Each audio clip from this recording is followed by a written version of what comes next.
सोचिए जरा, अगर किसी के पास इतनी दौलत हो कि वो पूरी दुनिया के बाजार को अपनी मुट्ठी में करने की सोचे। आज हम दो भाइयों की एक ऐसी ही कहानी सुनेंगे जिन्होंने ठीक यही करने की कोशिश की। ये कहानी है जबरदस्त एम्बिशन की, लालच की और शायद हिस्ट्री के सबसे बड़े फाइनेंशियल गैम्बल्स में से एक की। देखिए, ये कहानी एक बहुत सीधी सी बात बताती है। आप बाजार को अपने इशारों पर नचा सकते हैं, लेकिन सिर्फ तब तक जब तक कि बाजार पलटकर आपको ही ना नचाने लगे। तो चलिए देखते हैं कि हंट ब्रदर्स के साथ आखिर हुआ क्या जब उन्होंने इस नियम को तोड़ने की जरूरत की। हमारी कहानी की शुरुआत होती है 1970s से। ये एक ऐसा दौर था जब पूरी दुनिया की इकोनॉमी में उथल-पुथल मची हुई थी। और जानते हैं, इसी उथल-पुथल ने उन दो भाइयों के लिए एक ऐसा सुनहरा मौका तैयार किया जो इतिहास में हमेशा के लिए दर्ज हो गया। जरा उस माहौल की कल्पना कीजिए। महंगाई आसमान छू रही है, डॉलर लगातार कमजोर हो रहा है और जेब में रखे कागज के नोट, मतलब जो करेंसी है, वो हर दिन अपनी कीमत खो रही है। जाहिर है लोग डरे हुए थे। वो किसी ऐसी चीज की तलाश में थे जिसमें वो अपना पैसा लगा सकें और उसे सुरक्षित रख सकें। और इसी माहौल में सीन पर आते हैं हमारे कहानी के main characters, Hunt brothers, Nelson और विलियम। ये टेक्सास के तेल के कुओं से निकले अरबपति थे और इनके दिमाग में एक बहुत बहुत बड़ा आइडिया चल रहा था। उनके लिए ना, चांदी सिर्फ एक मेटल नहीं थी, वो इसे असली पैसा मानते थे। उन्हें ये डर सता रहा था कि ये जो कागजी नोटों का सिस्टम है, ये कभी भी ढह सकता है और तब सिर्फ चांदी ही उनकी अरबों की दौलत को बचा पाएगी। और बस इसी विश्वास के साथ उन्होंने अपने प्लान पर काम करना शुरू कर दिया। और उनका प्लान सिर्फ चांदी खरीदने का नहीं था, वो पूरी दुनिया की चांदी पर कब्जा करना चाहते थे। उनकी स्ट्रैटेजी के 3 सिंपल स्टेप्स थे। पहला, उन्होंने बाजार से जितनी हो सके उतनी असली चांदी, मतलब फिजिकल सिल्वर बार्स खरीदने शुरू कर दिए। दूसरा, उन्होंने फ्यूचर्स कॉन्ट्रैक्ट्स का इस्तेमाल किया, जिसका मतलब है भविष्य में चांदी खरीदने का वादा। इससे वो अपने पैसों से कई गुना ज्यादा चांदी पर कंट्रोल कर सकते थे।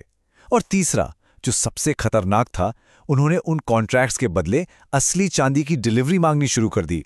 इससे हुआ ये कि बाजार से चांदी की सप्लाई ही गायब होने लगी।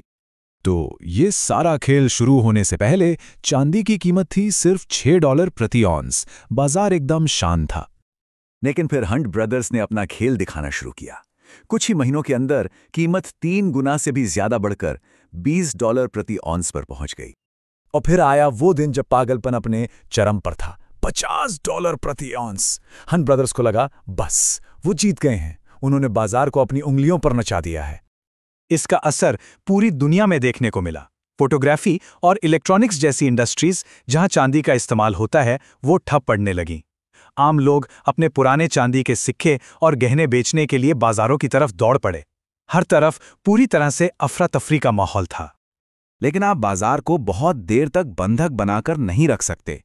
आखिरकार रेगुलेटर्स और बाजार की दूसरी बड़ी ताकतों ने मिलकर पलटवार करने का फैसला किया और अब खेल पूरी तरह से बदलने वाला था। और उन्होंने सिर्फ एक नियम से पूरा खेल पलट दिया। इस नियम का नाम था सिल्वर रूल 7। इस रूल के मुताबिक चांदी की कोई नई खरीदारी नहीं हो सकती थी। मतलब अब आप सिर्फ बेच सकते थे, खरीद नहीं सकते थे। हंट ब्रदर्स अपने ही बनाए जाल में बुरी तरह फंस चुके थे। तो जरा सोचिए, एक ऐसी सिचुएशन है जहां हर कोई बेचने के लिए भाग रहा है, लेकिन खरीदने वाला कोई है ही नहीं। तो फिर कीमत का क्या होगा? जवाब था तबाही। एक ऐसी तबाही जिसे इतिहास में सिल्वर थर्सडे के नाम से याद किया जाता है। वो दिन जब चांदी का बाजार धड़ाम से जमीन पर आ गिरा। सिर्फ कुछ ही हफ्तों में चांदी की कीमत $50 से गिरकर $11 से भी कम हो गई। ये लगभग 80% की गिरावट थी। सब कुछ एक झटके में खत्म हो गया। तो इस पूरी तबाही का आखिर नतीजा क्या निकला? हंट ब्रदर्स का क्या हुआ? और सबसे जरूरी सवाल, हम आज इस कहानी से क्या सीख सकते हैं? उनकी बर्बादी का स्केल तो बस चौंकाने वाला था।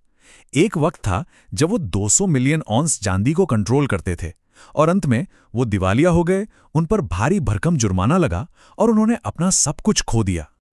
ये कहानी एक बहुत सीधा सा सबक सिखाती है।